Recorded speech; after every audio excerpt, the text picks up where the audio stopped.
Loin derrière le pouvoir d'achat, 48% d'entre vous estiment qu'il ne va pas s'améliorer dans les mois à venir.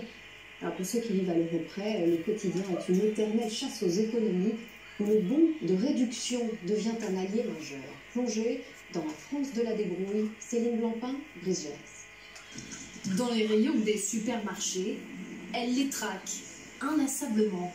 Alors ce bon réduction, c'est sur un velouté de lentilles corail.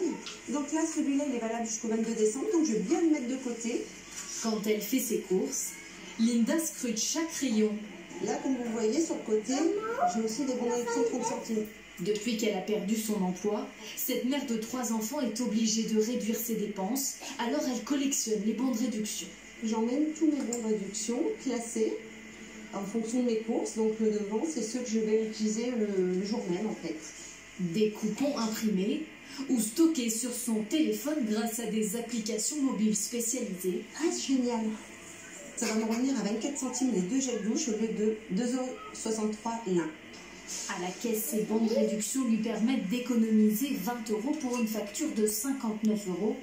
Elle en profite pour récupérer une dizaine de nouveaux bons. Ça vaut de l'or, parce que c'est de l'argent, il ne faut pas oublier que ça c'est de l'argent.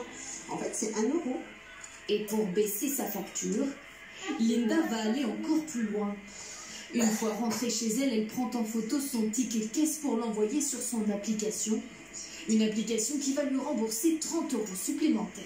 Donc au final, mes courses me sont revenues à 9,06 € au lieu de 59,73 €. Tous ces produits sont soigneusement stockés et triés en fonction des dates de péremption. Je me constitue une réserve à bas prix. Et quand les prix sont plus chers certains mois de l'année, je vide ma réserve en fait. Tout ce qui est ici, nous le consommons. Sur les réseaux sociaux, Linda partage ses idées de bons plans.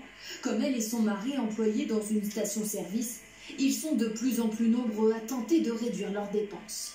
Ça nous permet en fait de pouvoir mettre un peu plus d'essence pour le boulot, ça nous permet aussi de pouvoir sortir. Je ne pourrais pas, à l'heure actuelle, repayer 800 € de courses par mois.